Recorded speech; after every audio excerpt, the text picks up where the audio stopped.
You've reached the busy signal. I'm Jim, your host, and this podcast is all about revisiting the pop culture we grew up with.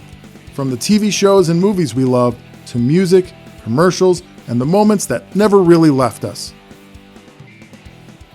The Busy Signal, episode 66. Thanks for listening. Remember the first time you realized your home computer could do more than just homework? Like for a lot of us growing up in the 80s and 90s, the family PC really was a thing. It was that beige box sitting in the corner of your living room or the computer room. Your parents used it for bills, work, printing reports on tractor paper, and eventually surfing the World Wide Web. Ah, that unforgettable screeching dial-up noise. I can almost hear it now. Here's the thing. You and I both know that if you knew where to look, that computer was either capable of playing games or already had games. They were probably pre-installed, or maybe you got a floppy disk from a friend.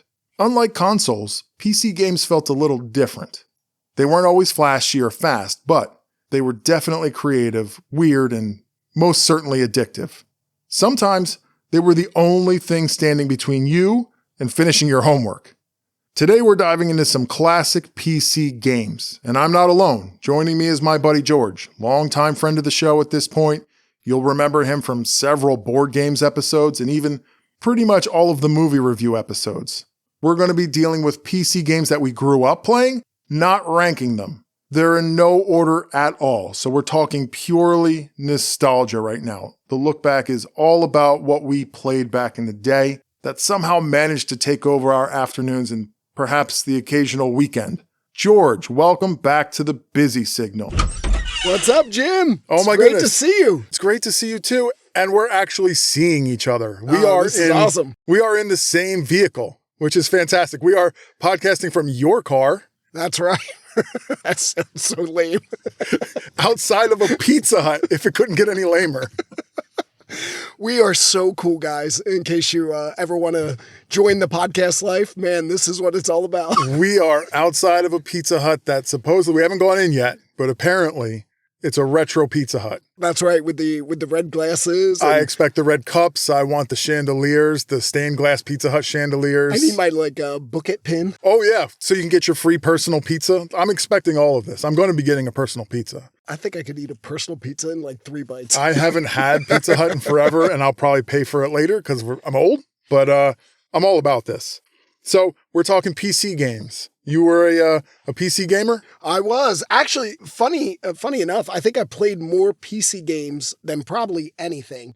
I had a Nintendo as a kid. Okay. And I played that a lot while I had it, but I never moved on from the original Nintendo.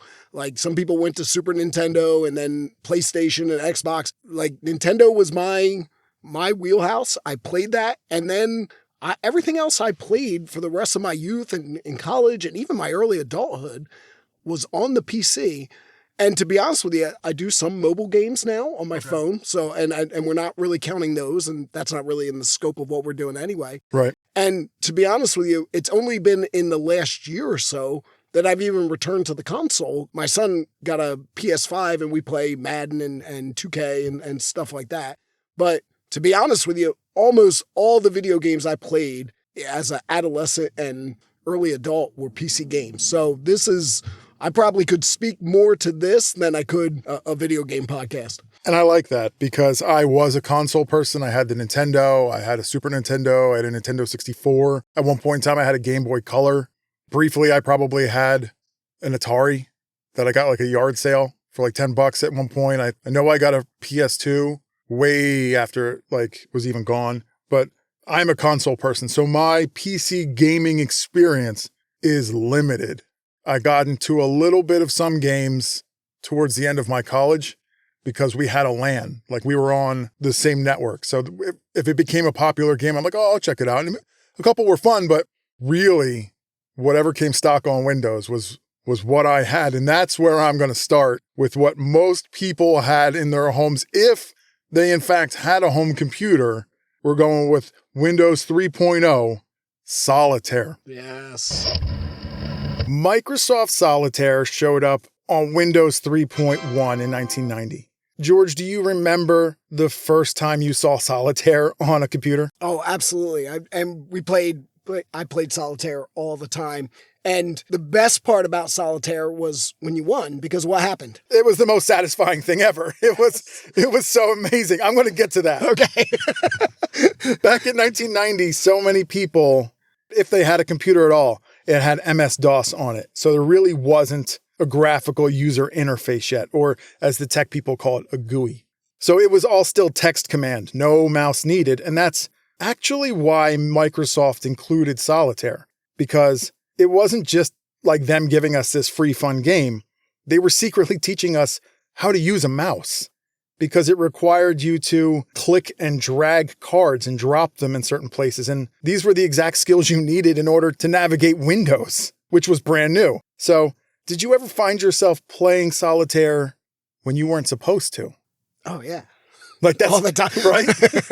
I mean, this is why I never had a console, actually, is because I would always be playing video games. And after a while, I was like, I cannot have a console. Right. Somehow I allowed myself to play games on the computer, but like I got addicted to video games. I was like, well, I can't be addicted to video games if I don't have a console. For some reason, that didn't count on the computer. You justified it that way, right? That's just what comes with the computer, right? Absolutely, yeah. This is computer work. No.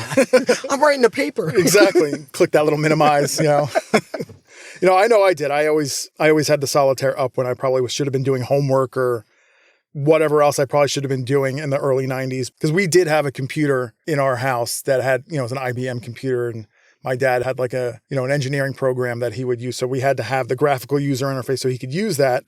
But as you said, the best part of solitaire was the winning. When you cleared the last card and the screen exploded with the cascading cards and they would bounce all over the place, and you're just waiting for it to fill the whole screen with the cards. So cool. It was the most satisfying thing to watch those cards one at a time, all four parts of that deck just bounce around. So it was so cool. Yeah, it reminds me, and I know The Office did this. It's when they had the DOS thing that bounces around, and you want to see it hit the corner. Yeah, the DVD. When you had a DVD. Yes. Yes, it's like that exactly. You just could watch it forever. Yep. You're like, is it going to fill that last little bare spot? And it does. And you're like, this is fantastic. Man, we were easily entertained back in the day. I mean, I'd still play it today and be just as entertained somehow. All right, so last one for solitaire. Deck style. Did you choose your own deck, or did you just keep whatever it gave you? I think I usually kept. I'm trying to remember that now. Because you could go into the settings and choose your own deck style. Not that you saw it that much, you just saw it on the pile that you drew from. Right, yeah. I feel like that almost was like a personality test. Like it said something about you. Like I always chose the robot. All right. There are other people that would choose the castle, or they would choose there was a hand that had like 3 cards up, I think, but this was a major life choice for some people. Like in that moment, this was like them pouring out their soul into a solitaire game. Which leads me to my next game, another classic time waster from the early 90s, Microsoft Minesweeper. The game that no one knows how to play. Thank you. This first popped up as part of Microsoft's Entertainment Pack 1. I guess you had to buy it separately. And in 1992, it was finally bundled right into Windows 3.1, and millions of bored office workers suddenly discovered a brand new way to avoid doing their jobs. Do you remember there was news reports where whole offices had to the IT had to somehow remove the games from their computer because productivity had gone down because of solitaire and Minesweeper. You're playing some game that they have no idea the rules. Now, we've done, 4 board game podcasts? We have. So I know you hate games, but yeah. But I love games. So the fact that I've spent hours playing this game and I literally have no idea how it works. Thank you, because that was my first question to you. Do you know how to play Minesweeper? No. And you don't, which makes me feel a lot better about myself, because the theory was simple enough. I understand the concept, but it's absolutely... Don't hit the mine! It's very simple, but it's enraging in reality. You've got a grid of squares, there's hidden mines in it, and you have to click a square. Okay. And these squares will disappear, and all of a sudden numbers will show up. Right. Those numbers supposedly mean there's a mine touching that square on one of those 4 sides, or maybe 3 of the sides. You don't know. There could be a 3 on that square, but what if there's no other squares around it gone? So one One side is like no mind, so you have to figure this out, and then you're supposed... Even as you're explaining to me, right, my eyes are glazing over. You're supposed to use logic and deductive reasoning, and then right-click on where you think the mine is to flag it. And then you're supposed to somehow clear the whole board except for the mines, and then you win, which I've never done. How many mines were there? I don't know. I think it depended on the level. Did you ever get past level 1? No, I never got past level 1. Basically, this was a rage simulator. This was a rage quit simulator. Like, I would play it, very quickly lose, play it again, think that I've got a hang of it. I'm like, oh, okay, now I know what to do. And I don't at all. And I realize this, and this is a game like, why am I not playing solitaire right now? My time can be better spent with solitaire. At least the cards bounce for me. Yes, exactly. There's a payoff with solitaire. Now, the funny thing about this game is, in America, we got Minesweeper. In some other countries, they probably got Minesweeper. But there are countries in the world that did not get Minesweeper. A little too close to home. Yes, because in other countries, there are actually things like minefields that are not a game and that people have to deal with every day. Minesweeper. Right. This is not a game to other people around the world. So they retooled the whole thing and called it flower fields. I think you were planting flowers instead of digging up mines. I don't know, or not trying to step on mines. But that essentially, just like Solitaire, Minesweeper was a game that Microsoft put in there to teach people how to right-click. They needed to get used to that right-click button. Everything had a purpose. My introduction to computers is we had them in grade school. And they were like, we had a computer lab. Yep. And for most of us that were in that computer lab, we didn't have computers at home. This is where we were introduced to the computer. We had a computer class where they taught us how the keyboard works. I mean, yeah, it feels like, man, when I say that out loud, we sound really old. I don't think computer labs exist anymore in schools because everybody just carries around a Chromebook. Right, yes. Like, the whole classroom is a computer lab now. So, yeah, so besides learning how to do basic programming, learning how a keyboard works, they had this game. And man, was this game awesome. Oregon Trail. Yes, thank you. I did have some experience with Oregon Trail, but oh, man. So, as I don't do the extensive research that you do. I like to go all natural. Mm-hmm. But I did look this up. The actual original Oregon Trail was created in 1971, back when they first had supercomputers, and it was all analog. It was all the whole thing. There were no pictures or no images. It was text? Yeah, it was all just text. You read, hey, you got dysentery. So it was like a choose your own adventure on the computer. Yeah, pretty much. And then with computers, they were able to put images with it and things like that. And that's when we got the Oregon Trail that most of us grew up playing. And man, was this game addictive and so much fun. I would try and be the banker because money, but somehow I would always run my oxen too hard and they would get tired. I loved hunting buffalo, and then I'd hunt it too much and then there'd be none left. And then I would get bit by a snake and die of dysentery. Yep. That's every time. But it was so much fun dying of dysentery. I always took too long. I would get stuck in winter would hit, and then my wagon would slow to a crawl, and then we'd freeze to death. Oh. So it was it was great because when you're like 12, 13, you just love dying in games. It was exciting though.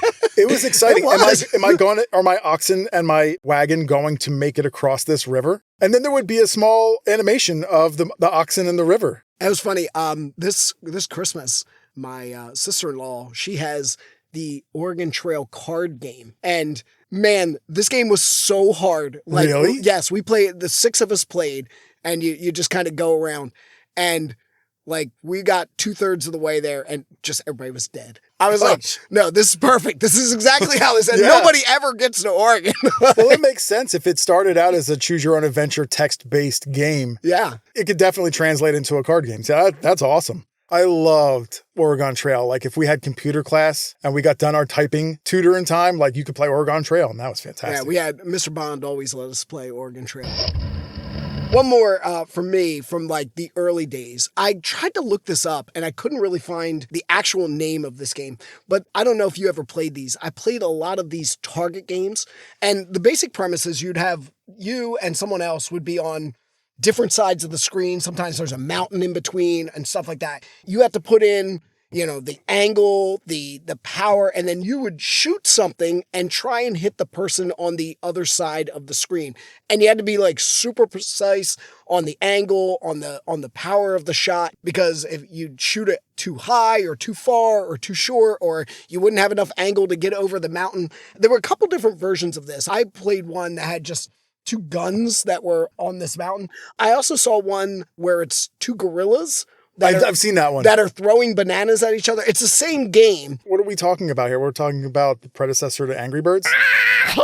Yeah, pretty much. Exactly. It's the, we don't have the graphics for Angry Birds, but right. Here's all the dynamics of how this game works. That's fantastic. So it was legitimately helpful because I learned some things, but you learned trajectory. Yeah, sure. This is geometry here. Yeah. The best thing about those games was you could shoot it straight up in the air and would come back and hit you and blow you up. Oh, snap. That was always the best part of That's a fun one. Yeah. Okay, so I actually have a legitimate non-Windows game that I'm going to talk about that I actually really liked, and I'm not sure if you're familiar with it. Lemmings. Oh, yeah. You know Lemmings? I remember Lemmings was a Nintendo game. I never really played this on PC, but I think it was actually more popular as a PC game than it was a Nintendo game. It actually started in 1991 and I've never laid my hands on one of these because there were several, like the Commodore 64.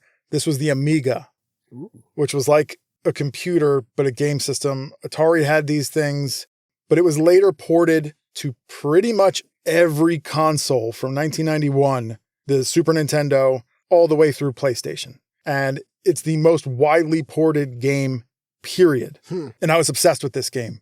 My uncle introduced me to this game. He had it on his computer and I was like, what's that? And he let me play it. And I was like, this is a fantastic game on the computer. I went later and found it to rent at Blockbuster for the Super Nintendo, and it's fun. It's okay. But have you ever played the game? No, I never actually played it because I think I was on the back end of my Nintendo playing days. Yeah. So basically you have a board or a level and all of a sudden just a ton of lemmings just dump onto the screen or walk onto the screen, and you have jobs that you can assign these guys. They're just walking. They're dumb. They just walk back and forth. If there's an obstacle in their way, they just walk the other way, hit the obstacle, walk back and forth. Your job is to get them to an exit point. And you might have to dig through several levels of dirt. You might have to blow things up. You might have to build bridges. You might have to designate a lemming to block so that they don't just fall off a cliff like lemmings do, which is where we get lemmings. Yeah. So you have to be thinking all the time and you have to be fast, which is where the mouse comes in to be precise. Because if you're trying to click with the cursor, you might be letting too many lemmings die. You have to get a certain amount of those lemmings given to you through that exit point. So if you've got to get 80%. Or you don't go to the next level. You've got to do the whole thing over again. So it's similar to something like Cut the Rope or something like that, where you're trying to solve the problem of that level so you can get to the next level. It is a puzzle. These guys have to be builders.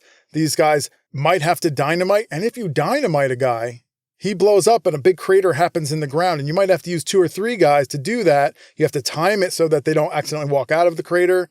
And then they can blow through. And then all of a sudden you've created this hole. And now your lemmings are falling too far. And you have to start clicking like an umbrella onto them so that they can float to the ground and not die, because they will just splat. You have to make some real choices. There's a lot of sacrifices, and you have to know how many sacrifices you're willing. It's really a fun game. I became absolutely obsessed with this game for quite a while. So what I hear is a lot of our games early on had a lot of dark choices involved. Clearly. Yes. But at the end, if you had a lot of blockers, they were stuck blocking, so you had to blow them up. Oh, man. And there would be a little counter that started over them, 5, 4, and they would start to cower, and then boom, pieces everywhere. Jeez. It was kind of dark now that I'm thinking about it. I had fun with this, but I'm like, oh, wow, I'm literally blowing little animals up. PETA, don't come after me. This was entertainment, kids. This was a really fun game, and I never beat it because the levels, they seemed endless, and they almost seemed repetitive after a while, so you do get bored, but I rented it so many times. I never owned it, but it was a really great game. Once again, PC game was where that thing was elite. Speaking of games that were a little traumatizing, I got 2 here, and we're moving into the early 90s. Excellent. Do you remember Wolfenstein 3D? That game is legend. Yes. And then right after that was Doom. Oh, yeah. Okay. Also legend in its own right. Yes. So, again, I played both of these games. All right, so I guess I should explain them. Wolfenstein 3D, for anyone who doesn't know, you are... I actually don't really know all the backstory, but basically you're shooting a whole lot of Nazis and you're, I think, getting out of a prison camp or something. Oh my goodness. It's dark. So it's a like really early first-person shooter. And you're just basically shooting your way out. You're shooting Nazis, blood's flying everywhere, oh my gosh. And stuff like that.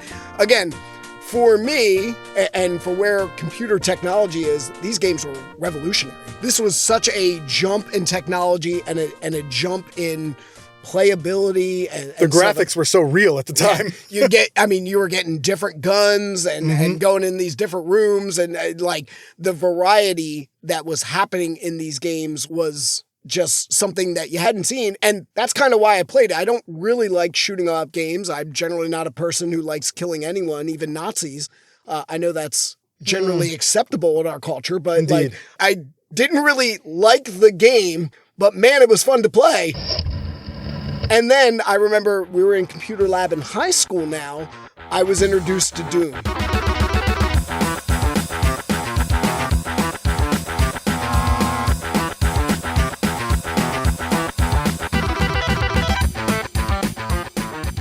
And again, I grew up in a church. As I've mentioned, I'm a pastor. Well, Doom had a lot of very demonic and maybe openly satanic things in it. But man, this game was immersive. You were just shooting demons with machine guns, chainsaws, brass knuckles. At the very least, bazookas. you were at least defeating evil. Yeah, I guess. Yes.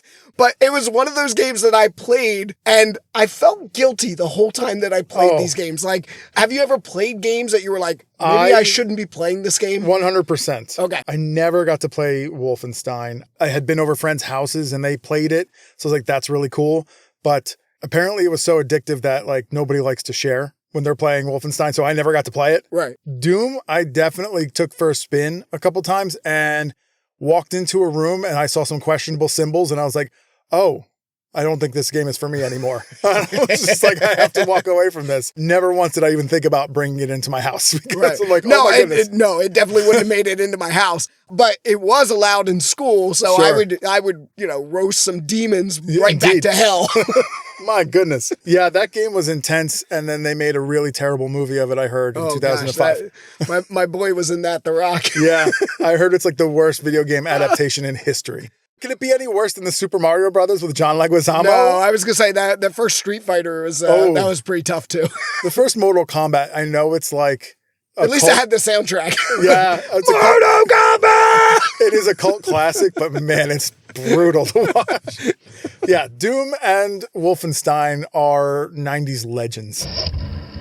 In the same vein as Wolfenstein and Doom, I have another 3D immersive game that I finally stepped away from my Microsoft stock games and my Nintendo ported Little Lemmings, and I played something a little bit more adult in my college years because I went to school in 2000. I graduated high school in 2000 and entered college into 2000. It was my first time getting away from dial-up internet. And I discovered what a Cat5 cable to the back of your PC is capable of. Pure speed. What are you talking about? Internet connections. You don't know any of those? Okay. Well, let me just say it's faster than, the 56K per second, average dial-up of 1999. It was just kind of like what we know the internet to be now, which is just on and purely fast all the time. You're kind of a nerd. A little bit. Maybe a lot of it. But yeah, it was the first time I had been on a LAN, a local area network where multiple people could play the same game in real time and there was no lag, which was fantastic. And this game had become really popular, Half-Life. And there was a mod for this game that somebody made called Counter-Strike. And it was so popular that the Half-Life creators actually bought it and licensed it and created their own proper version of Counter-Strike. And the thing is, Counter-Strike is also a dark game, especially after like 9/11. The whole concept of Counter-Strike is there's two teams, counter-terrorists and terrorists. You are one of the two, and if you are a terrorist, you have two versions of the game you can play, and it could be you have hostages, you have to hide your hostages, you have so much time to hide your hostages, then the game starts, and the other team are the counter-terrorists. They have to go through the board on the terrorist side, trying not to get shot by your friends or random people online, and find the hostages, bring the hostages back across to their line without anybody getting shot. So as long as one of the counter-terrorists survives before the end of the time, brings back the hostages, that the counter-terrorists win. If counter-terrorists don't get the hostages across the line, terrorists win. The other version is a bomb. The terrorists have armed a bomb, they've hidden the bomb, counter-terrorists have to go find the bomb, disarm the bomb without getting killed. What it really turned into was pandemonium in my dorm room. I would be running back from class, back to my dorm room. Soon as I got in the hallway, everybody's doors would be open and you would just hear automatic gunfire coming from everybody's speakers.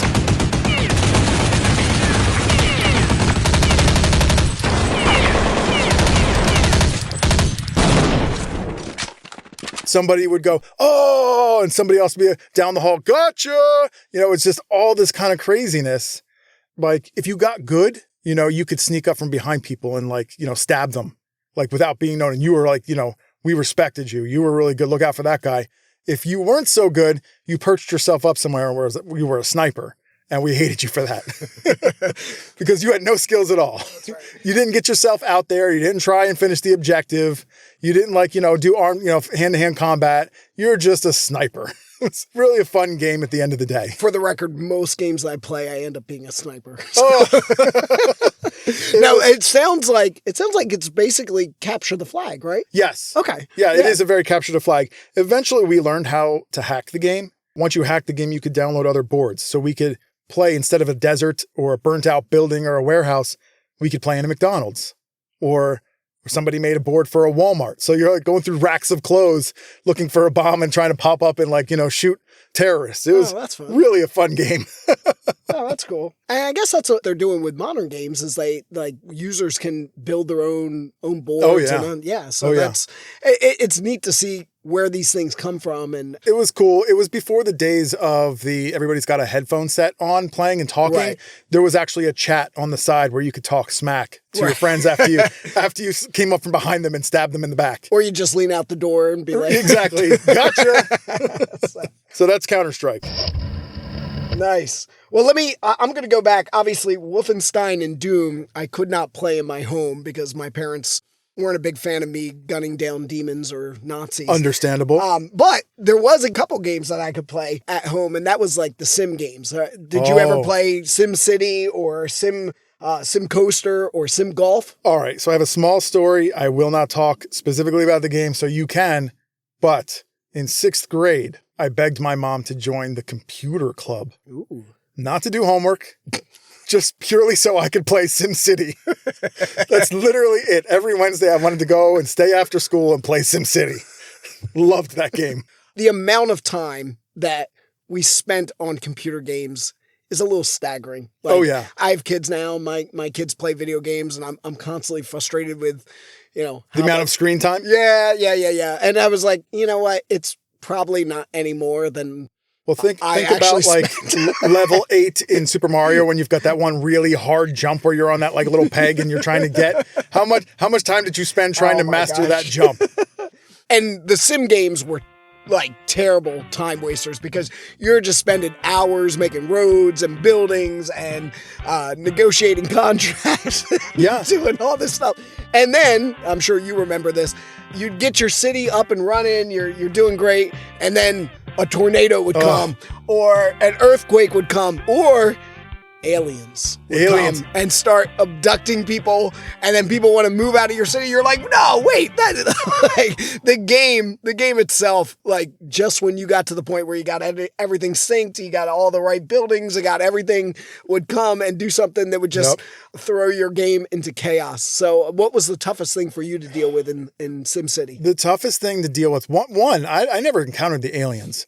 Whatever version I played had it wasn't Godzilla himself. it looked like a giant like Gila monster. Really? Would walk across the screen and his that's tail so would awesome. flap back and forth and just destroy all your buildings. That would have been less frustrating to me. Oh, like I would build this city the way I want it. And the most frustrating part was running out of money.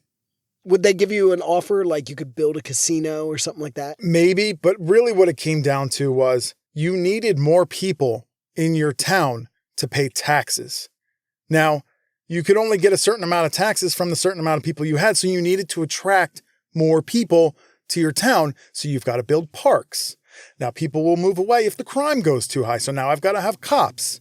One police department's not good enough. If you've got a big enough city, you've got two. Now there's fires. You've got to get firefighters. This all costs money, so I'm constantly running out of money, so you literally have to let the game sit.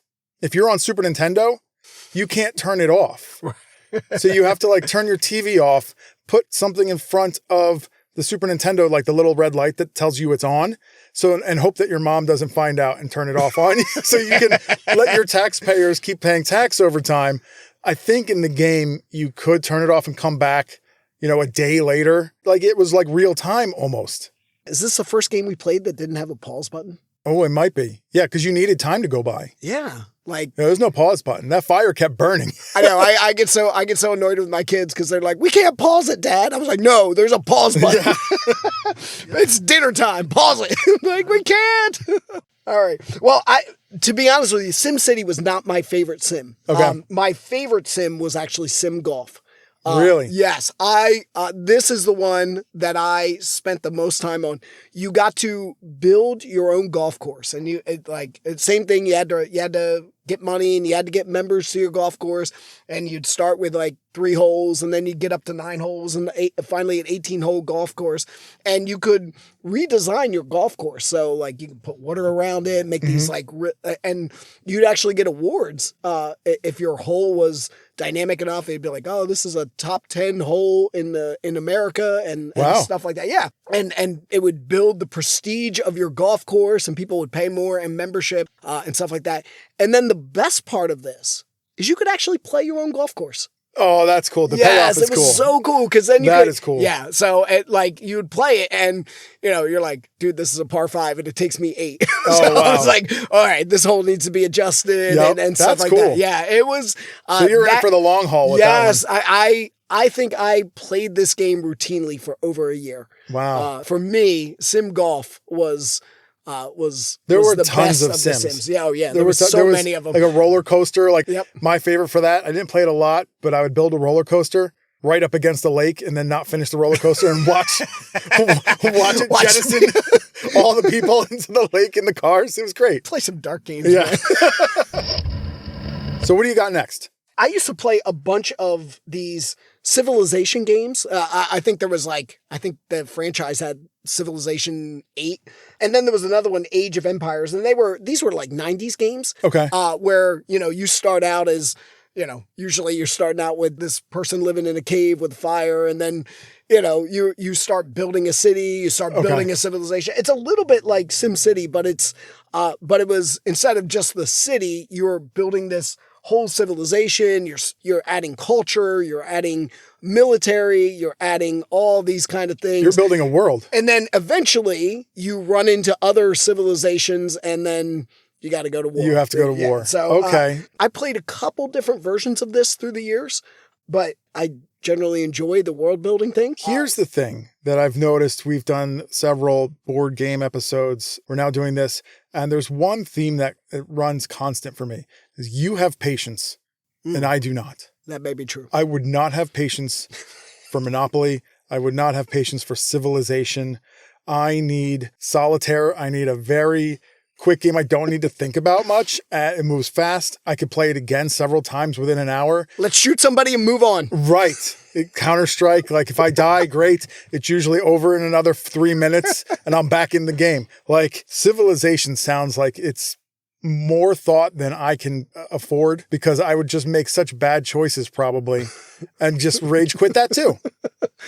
Well, I did play a whole lot of, I love card games too. Okay. And I don't think you could talk about PC games without the myriad of different, we talked about solitaire, but I can't tell you how many hours of poker I've played in various settings.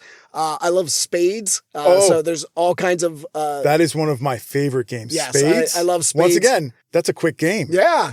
I could do spades. All right, well, we can play spades We're sometime. going to have to get together at some point. And then I play a lot of Pinochle. There was some really good Pinochle PC games that I probably spent way too much time playing. PC is where you played card games. Because they didn't really work on consoles and stuff like that. So PC is like fertile ground for, now we do like online poker and stuff like that. But even that's still on the PC. It's all PC. Yeah. Even if it's mobile, our phones are small computers. Yeah. So those are mine. I got into a little bit of World of Warcraft, but that's another one of those kind of civilizations game and stuff like that you would hate. A massively popular game that I never did. Yeah. It was huge, like circa 2005. Massive game. Those were PC games that took up most of my grade school and high school and early college years.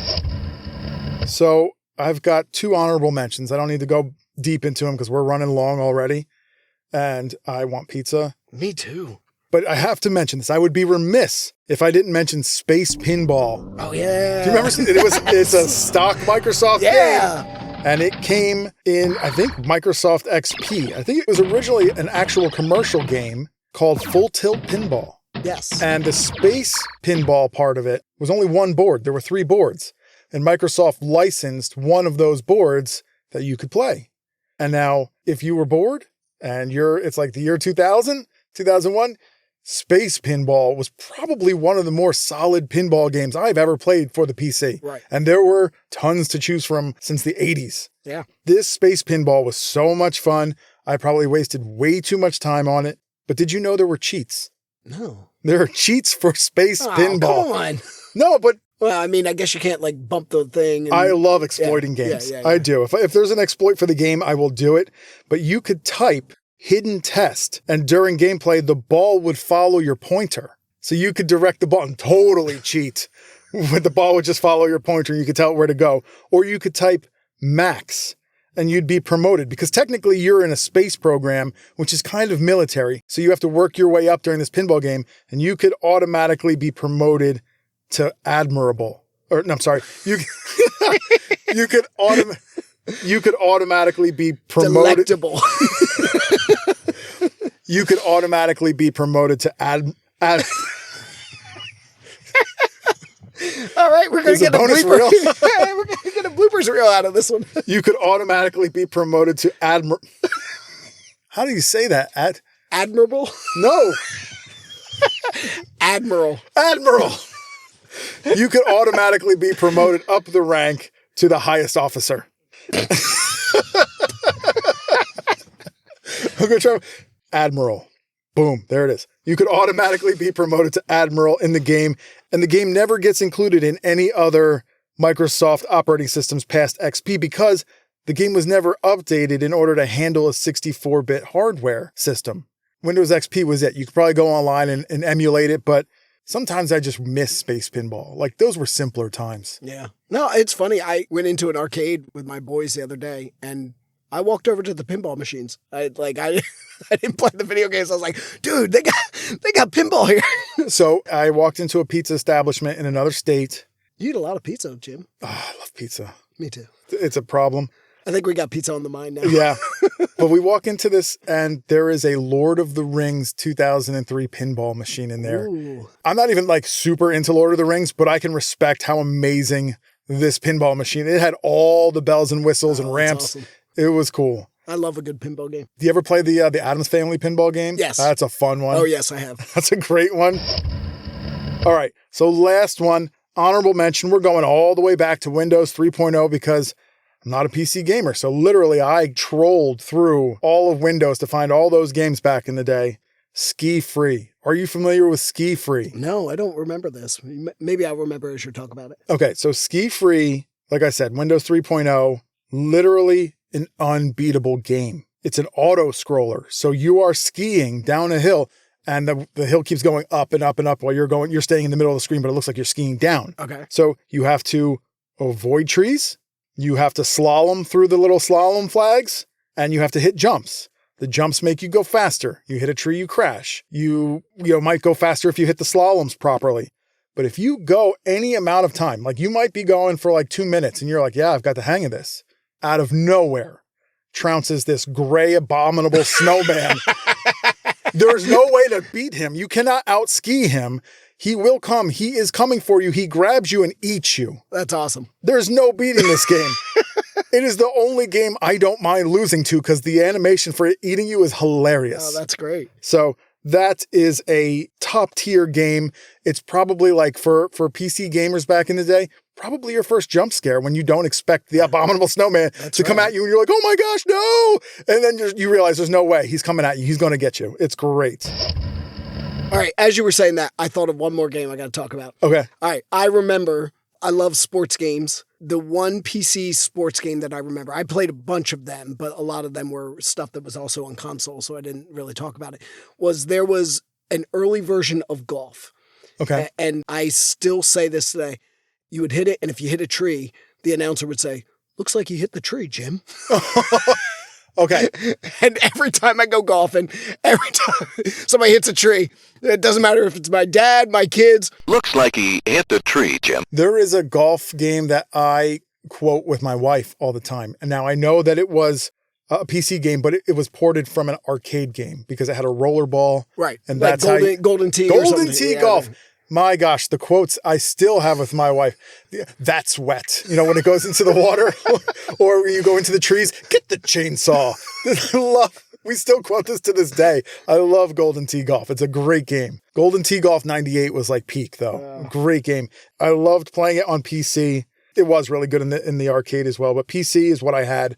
I probably got a copy of it from somewhere and I had it for years. I think I still have it, but it just doesn't play the same on a laptop. You need the you need the ball. You need the ball. Yeah. The mouse doesn't really do it as great. Definitely the trackpad not as well. But George, this has been fantastic. Oh, it's so much fun. It's been good seeing you in person. Yeah, I can't believe how much time we wasted on computers in our lives.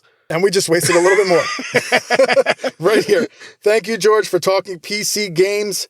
We're going to have you back for our annual summer blockbuster episode. All right. We're going to talk another movie for the summer. And I just realized through June, I was talking to June. Yeah.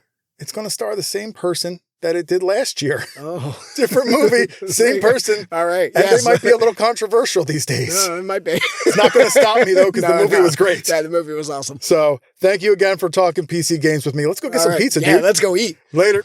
I've got to give a big thanks to George again, because not only for coming out to meet me in a random South Jersey Pizza Hut parking lot, but also for letting me turn his car into a full-on podcast studio. Thank you, bud.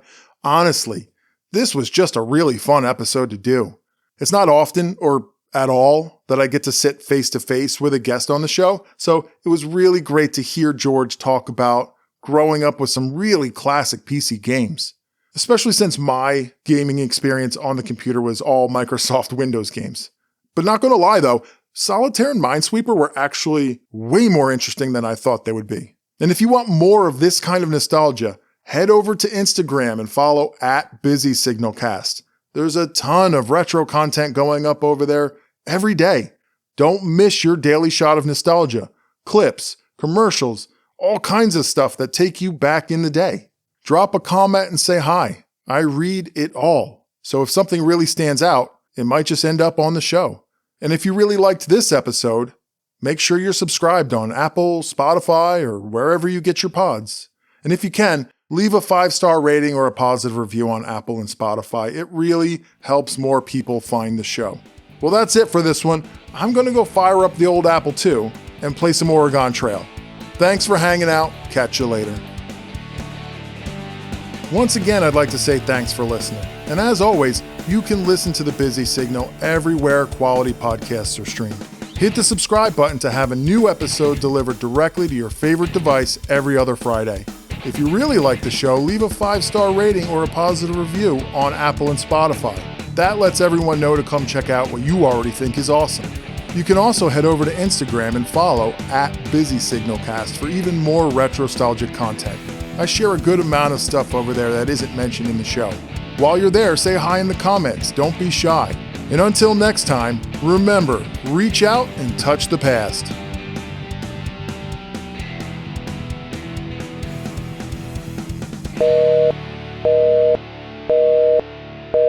You could automatically be promoted to admiral. How do you say that? Admirable? No. Admiral. Admiral. Looks like he hit the tree, Jim.